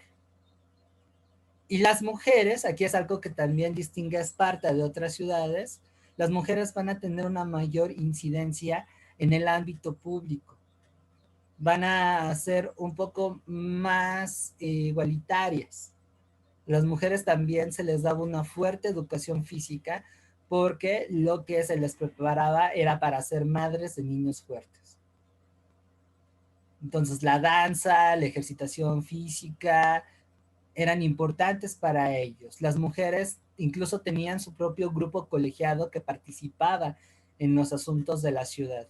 Aunque Esparta estaba gobernada por una diarquía, es decir, 2 reyes, quienes tenían el peso real de los asuntos de la ciudad, era la asamblea de ancianos, se me olvidó ahí su nombre, pero bueno, esto con la finalidad de potencializar esta educación guerrera. Aquí, si se dan cuenta, ya no es una cuestión de honor, ya es una lealtad hacia el Estado. La misma frase con que las madres despedían a sus hijos cuando partían a la guerra, vuelve con este escudo o sobre de él, habla de que aquí no asumimos la derrota. Y tú existes en tanto existe la ciudad. Como individuo, no. Y eso es algo muy chistoso porque admiramos las virtudes de la educación espartana, quien no tiene un pleno conocimiento de las cosas y la romantiza, hasta quiere que se implemente, lo cual a mí me daría escalofríos. Pero esto, por ejemplo, también va a repercutir en la formación del totalitarismo. Hitler, Mussolini, Stalin, estos dictadores de los años 30 se van a inspirar en Esparta, su carácter militarista. ¿Sale? Y aunque tiene cosas interesantes, la educación espartana al final va a fracasar. No va a ser tan exitosa. Y eso lo deja muy en claro a Bagnano y hasta cierto punto tiene razón. Contrasta con la educación ateniense, en donde sí también el Estado se hace cargo del proceso educativo de sus niños, pero no se le va a dar este peso hacia lo bélico. Va a ser, digamos, más integral. Vamos a ver aquí incluso una profesionalización del profesor. Por lo menos va a tener 2 tipos de profesores a lo largo de su vida formativa. El gramatistes, que les va a enseñar a leer y escribir, y el gimnastas, que es quien les va a ayudar a cultivar el cuerpo. También, a diferencia de los espartanos, que tenían un servicio militar permanente como 30 años, los atenienses solamente le daban 2 años a esa responsabilidad. Sin embargo, era algo que todos los ciudadanos también debían de hacer. Si es que si creían que el servicio militar era algo nuevo, no. Por lo menos el que conocemos tiene sus raíces en Atenas. Y lo que nos está indicando también es esta relación del hombre con la polis. Si tú formas una polis, sí tienes el derecho a participar en la vida pública de ella, formas parte de la eclesia, que sería la asamblea, pero al mismo tiempo tú debes de integrar la fuerza que en determinado momento va a defender militarmente sus intereses. Y eso es lo que, por ejemplo, va a darle la potencia necesaria para, en su momento, derrotar a los persas en Maratón. A diferencia de los persas, que sí tienen ejércitos monumentales, pero que no es una cuestión tan de cohesión, y en muchos casos era de, pues ya te chingaste, güey, te va a llevar a pelear. Los griegos, y particularmente los atenienses, era yo defiendo mi ciudad, porque formo parte de ella, entonces yo lo reconozco como un compromiso. De hecho, en el ¿Sí, texto Pavel? ¿Perdón? Sí, adelante, adelante.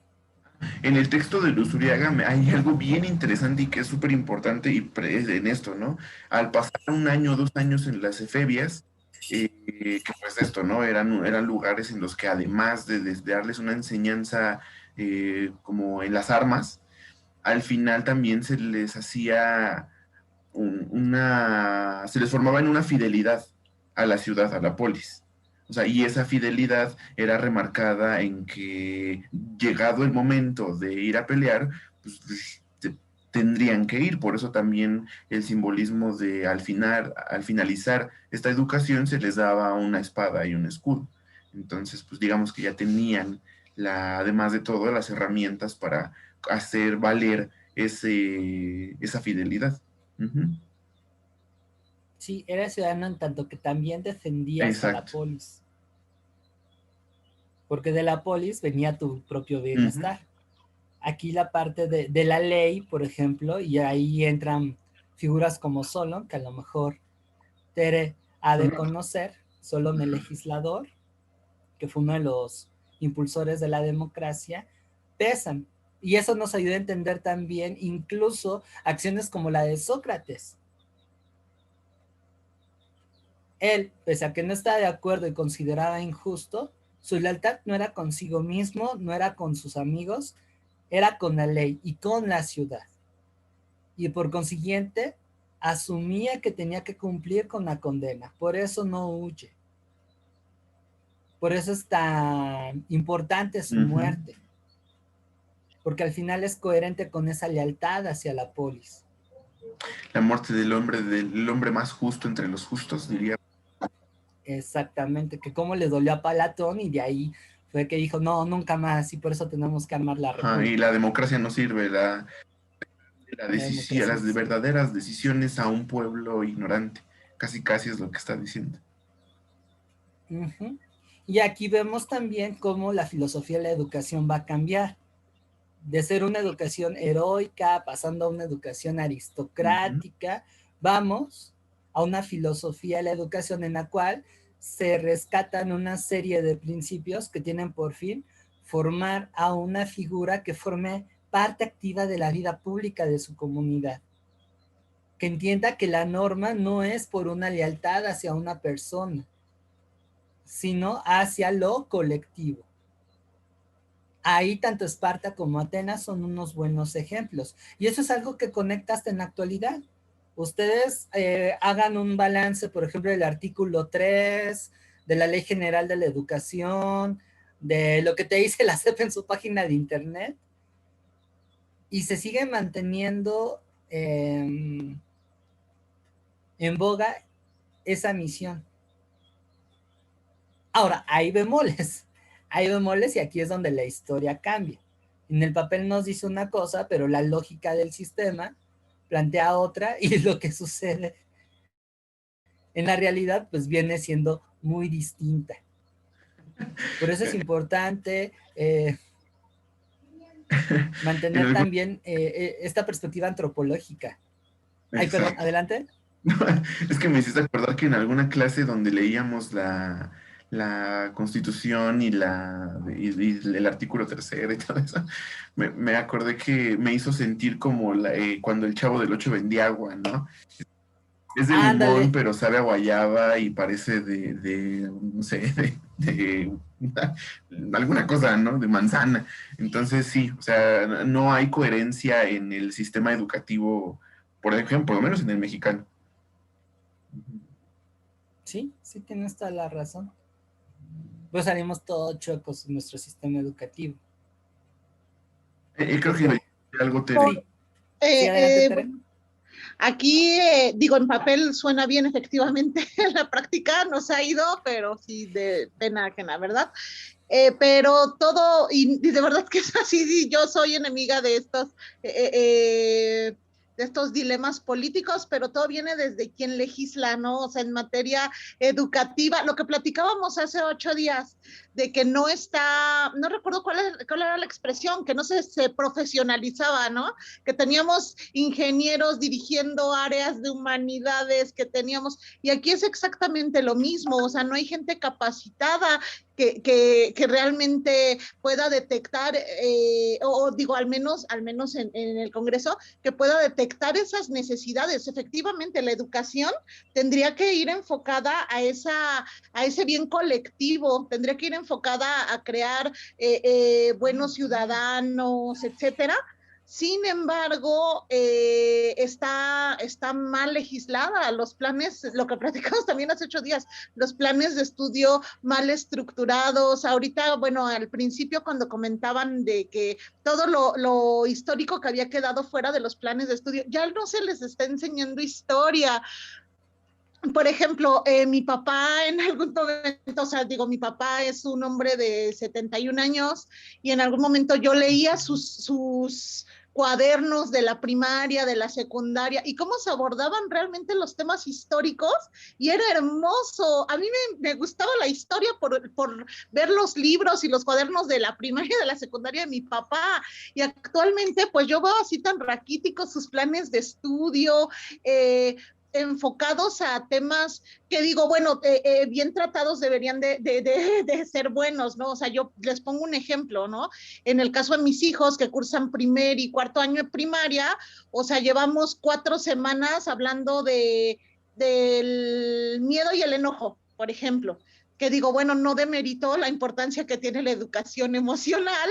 Sin embargo, pues estamos en una etapa formativa y en que los niños tienen como que la mente tan abierta para un montón de conocimientos para que tú los enfoques únicamente en un aspecto, ¿no? Sí, está bien cañón. Es más, o sea, ahorita a mí me haces pensar en que, por ejemplo, también hemos terminado por querer acudir a algo así como de A gurús. nacionales, ¿vale? A gurús. Además de gurús como tipo héroes nacionales, ¿no? Porque, por ejemplo, hablamos de Juárez, o bueno, en el caso de Andrés Manuel, pues habla de Juárez como si fuera lo máximo, y la realidad es que es un sujeto era un sujeto medio loquito, ¿no? Que era medio espiritista, ahí pues, bastante sanguinario, muy violento y todo esto, ¿no?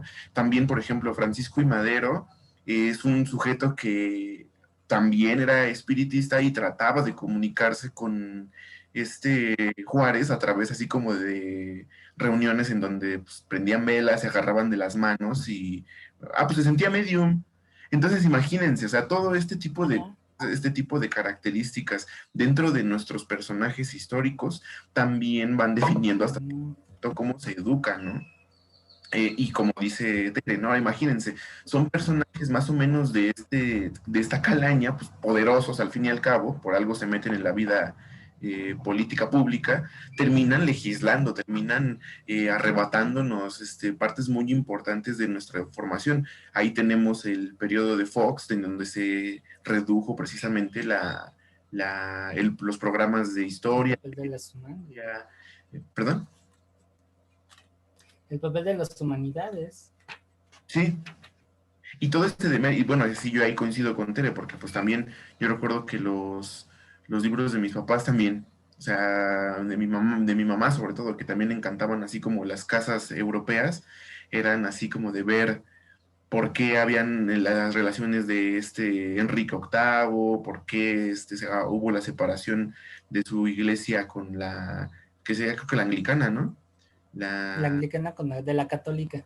Ajá. Entonces, no, todo ese tipo de cosas nos van dando mayor conocimiento para agarrarle la onda a nuestra actualidad. Y es algo y de nuevo, o sea, me pasa un poco lo mismo que a Tere.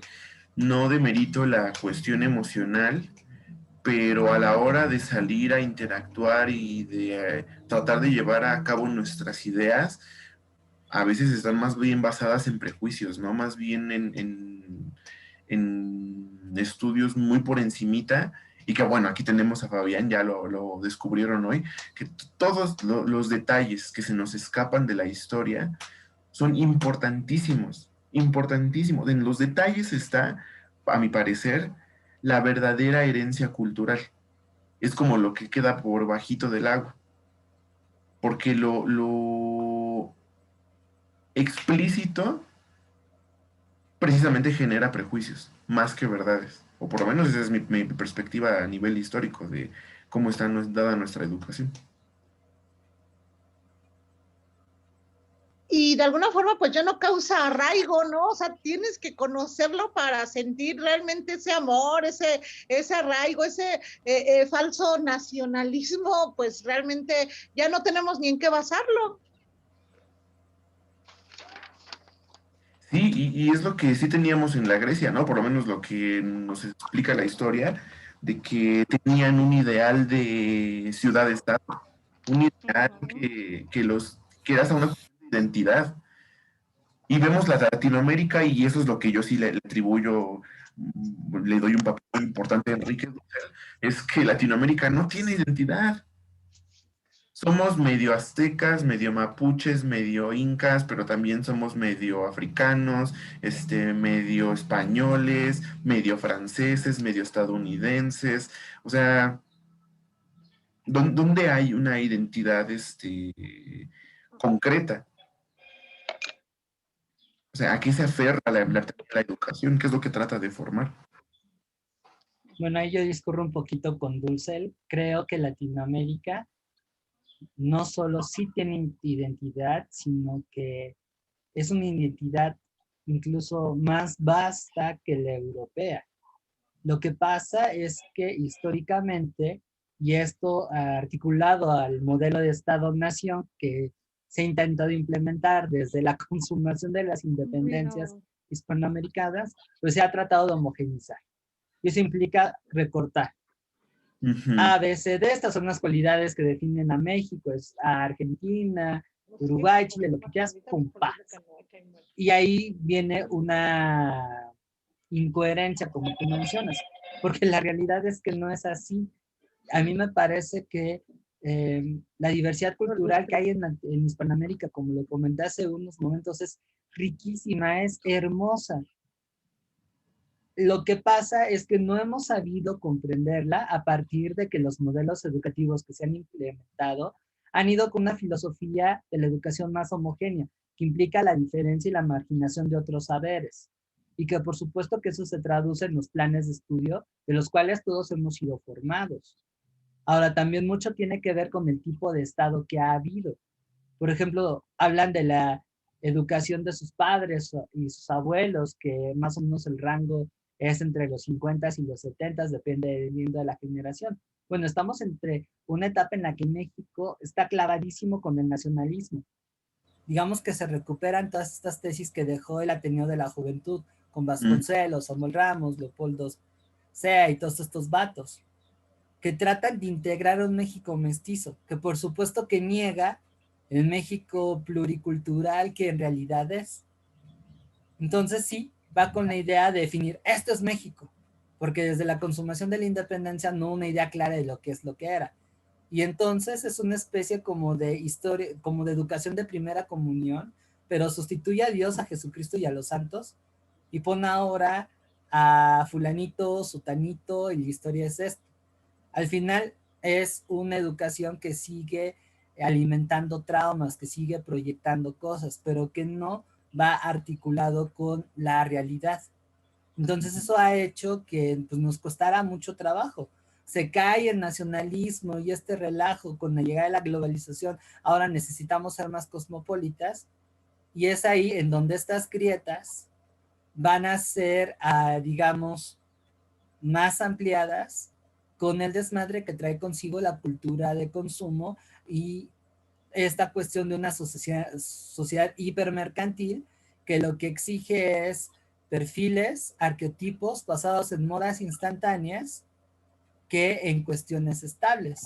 Y a eso combínale con esta reacción que te dice, no, es que hemos sido engañados por el gobierno, porque todo el tiempo nos dijeron que éramos hijos de españoles y aztecas, cuando en realidad somos otras cosas, pero de ahí se conecta con este consumismo, con esta cultura del olfato, del instantáneo. ¿Y qué ocurre en la actualidad? Que sí está ahí, hay avances, y por eso rescato mucho el trabajo del EZLN. No entiendo la historia contemporánea de México sin acción del EZLN, pero seguimos sin encontrar esta manera de entender y reconocer los diversos que somos. Y seguimos temiéndole a esa diversidad, seguimos temiéndole a esa diferencia, porque le hemos apostado todo el tiempo a una integración basado en una cuestión muy reducida. Y eso no nada más es desde Vasconcelos, y lo van a ver en Historia de la Educación, lo van a observar desde los primeros años del México independiente. Entonces, hoy más, y luego viene esta cuestión de inferioridad. Es que no tenemos identidad y por eso Europa nos sigue chingando, los Estados Unidos. No, sino más bien es recuperar todas estas perspectivas periféricas, asumirlas como parte de nosotros, trascender de alguna manera esta homogeneidad cultural y generar puentes de diálogo, lo cual es bastante difícil, porque el modelo educativo que hasta la fecha se mantiene dentro del país marca todavía esta cuestión de la diferencia. ¿Eres o no eres? Así, muy tajantemente. Y lo que no es, se margina, se excluye, se suprime incluso. Afortunadamente en México no hemos llegado a casos más extremos, pero ahí tienes la situación de la Argentina, que literal exterminaron a sus pueblos originarios, exterminaron esa herencia africana que dejó. Otro tanto sucede con Chile, Uruguay, nuestros vecinos del norte. Entonces ahí es en donde observamos cómo se ha aplicado la filosofía de la educación y qué objetivos se pretendieron. Si es que no podemos desvincular, y para entender mejor las cosas y no caer en romanticismos, pues es lo que les llevé ahorita en la expo, ¿no? O sea, en la historia de la educación con la filosofía, pero además con los cambios que han habido en la sociedad y con el tipo de Estado, sobre todo desde que la educación pasa a la agenda pública. Y eso nos lleva a entender que la educación pues es un proceso complejísimo, en donde en esas grietas el docente, el alumno, sí, no pueden cambiar al mundo, definitivamente. Qué bonito sería que de punto y porrazo cambiáramos los programas de estudio. Pero sí, como profesor en mi microcosmos, proponer otras cosas. O sea, no todo lo cubre la institucionalidad, y es ahí en donde podemos hacer, como lo diría Henry Guiraud, una pedagogía de la resistencia, de poquito en poquito.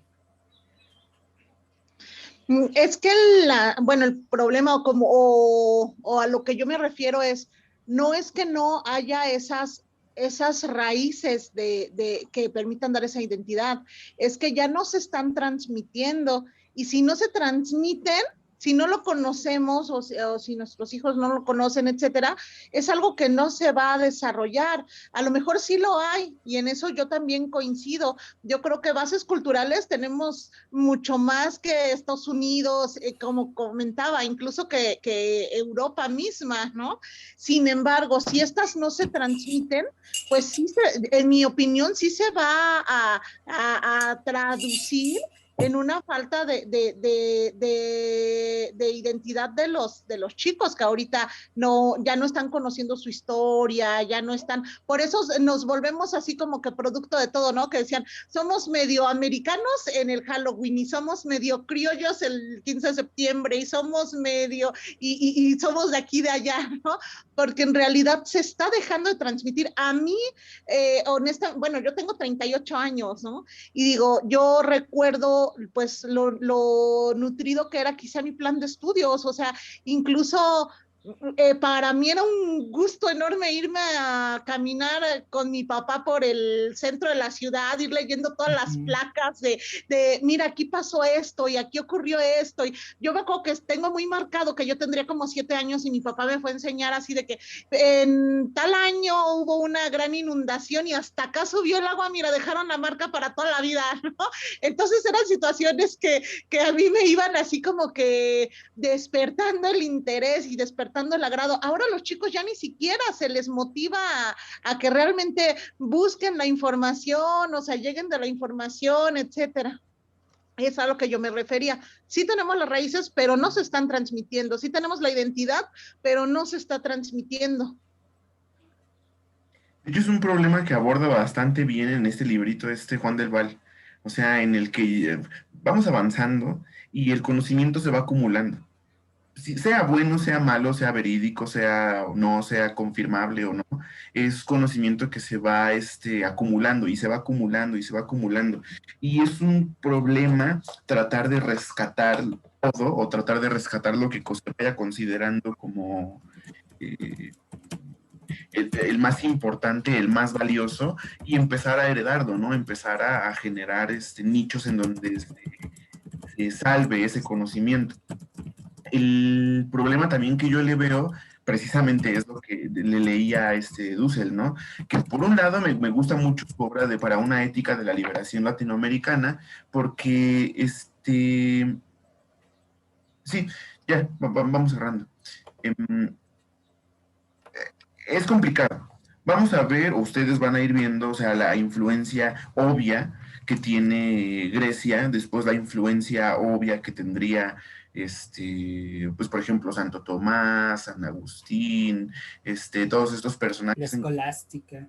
Ajá, la escolástica, la educación caballeresca, llegaríamos a la ilustración, la segunda, que sería como la segunda separación entre el humano y lo divino, luego el renacimiento, entonces, Al revés, al revés, al revés. sí, ¿verdad? Es al revés, ya aquí ya me confundí, Sí. ya me quedé así que, ¿cómo? No, renacimiento, ilustración, pero iríamos rompiendo nuevamente, ¿no? Con varios aspectos, culturales, míticos, y yo ahí siento que a pesar de todo, Latinoamérica afortunadamente conserva muchas de estas cosas y también salvo bastante la cuestión esta del ZLN. El problema es la globalización. Bueno, ahí ya es así como un tema que luego debatimos bastante Fabián y yo, es la globalización, porque cómo pelear contra la masificación de la confusión, diría yo, ¿no? O sea, ¿cómo pelear contra esta confusión de soy mexicano, ok, soy latinoamericano, va, pero me comporto o me visto como te dicta la moda de, ay, no sé, Alemania o de Estados Unidos?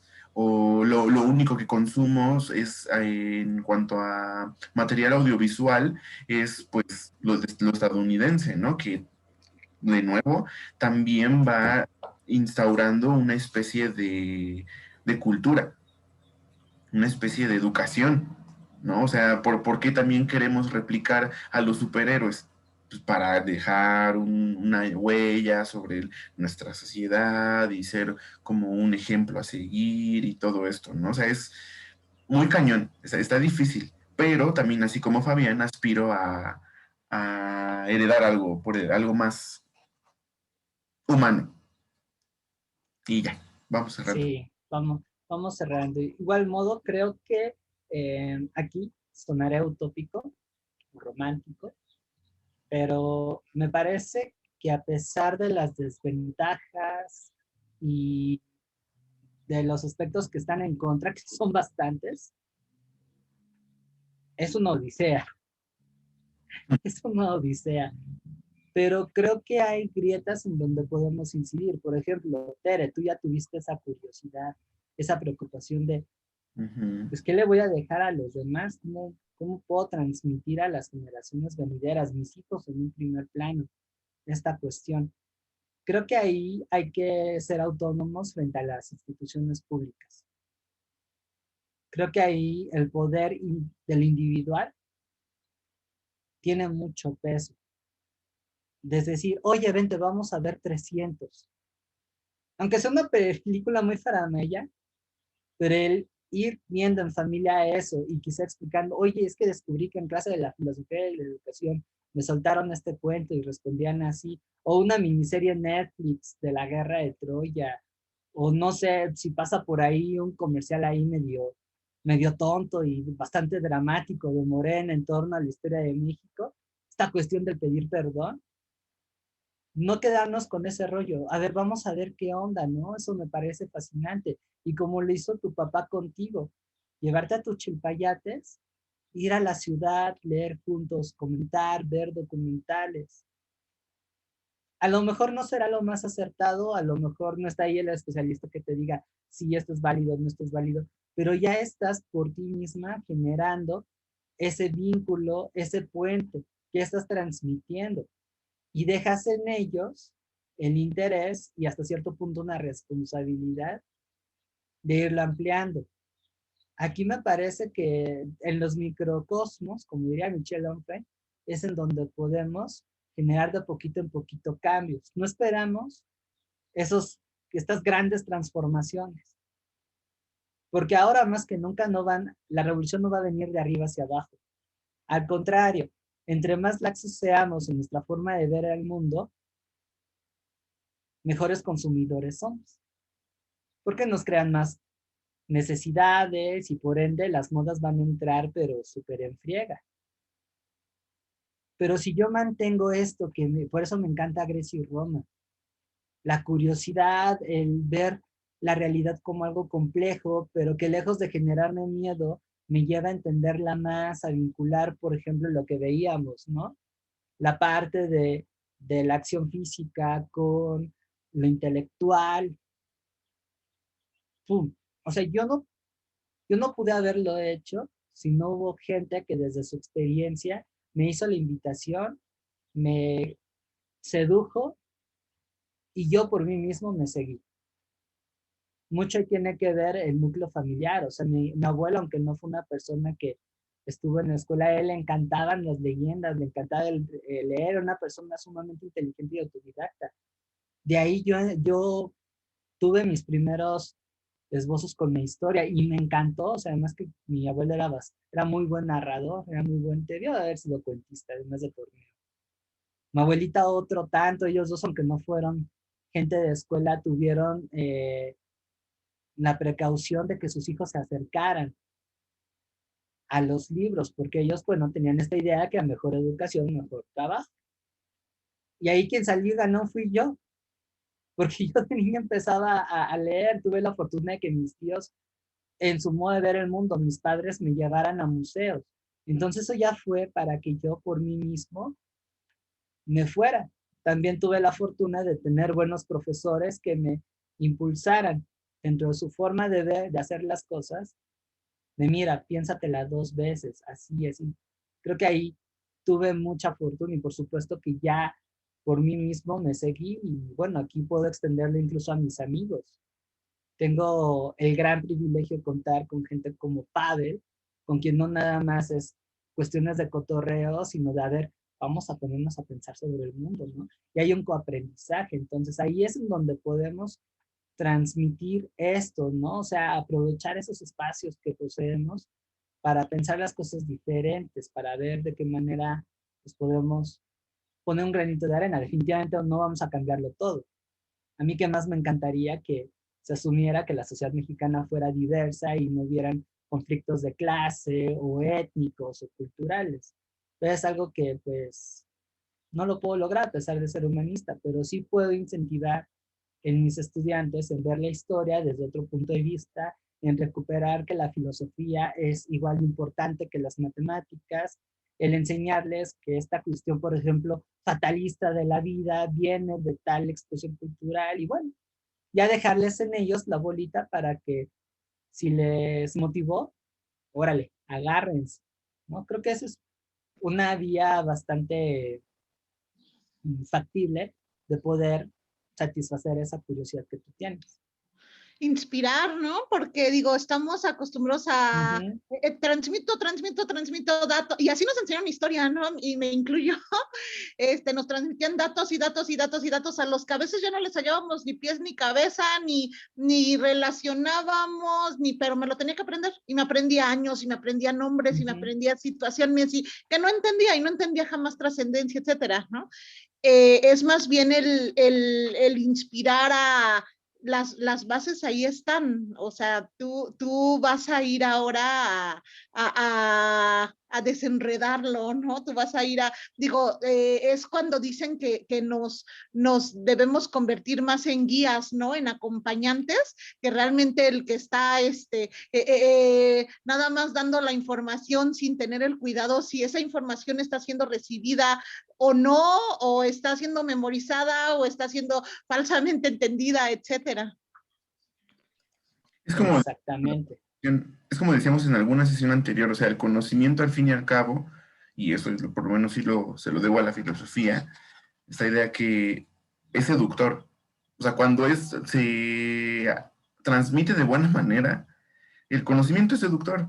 Y entonces pasa que te vas acompañado por tu papá, por tu mamá, a algún centro histórico, bueno, un sitio histórico, y te imaginas, ¿no? El nivel del agua, te imaginas cómo estaban acomodadas los edificios, cómo era el estilo de vida, por qué se vestían así, por qué comían tal cosa, ¿no? O sea, entonces deja de ser una simple fecha y pasas a apropiarte el momento, ¿no? A vivir o tratar de vivir el momento histórico que te están tratando de enseñar.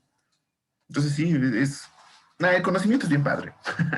Yo no sé por qué lo enseñamos tan mal, por qué lo transmitimos tan horrible, y por eso tenemos lo que tenemos. Pues sí, definitivamente. Pues bueno, fue una sesión bastante provechosa. Agradecemos el aguante hasta el final. Fue, reitero, una clase que yo disfruté bastante. Me hicieron recordar viejos amores y una de las razones del por qué estoy aquí y por qué elegí este camino. Así es que, pues bueno, aquí la dejamos. Muchas gracias por todo. Esperen el video en YouTube por si algo se les perdió. Y bueno, desafortunadamente tuvimos una baja. Mari ya no va a poder continuar con nosotros. Y es una pena. Intentamos ahí también dar facilidades, pero pues ya no nos contestó. Entonces, es una lástima. De cualquier manera, en la medida de lo posible, hay que intentar apoyarla, orientarla. Y pues bueno, nos vemos el siguiente domingo, ¿vale? Con las lecturas que vienen. ¿Okay? Hay que checar cuáles son. Sí, ¿vale? damos un repaso de este tema para pasar igual mi presentación y nos vamos con las que siguen. Y ya. Vamos. Vientos. Bueno, pues muchas gracias. Que tengan un excelente domingo. Pásensela bien. Bye. Gracias, Provechito. bonita semana. En la semana le escribo cuando quede hecho ahí mis pendientes.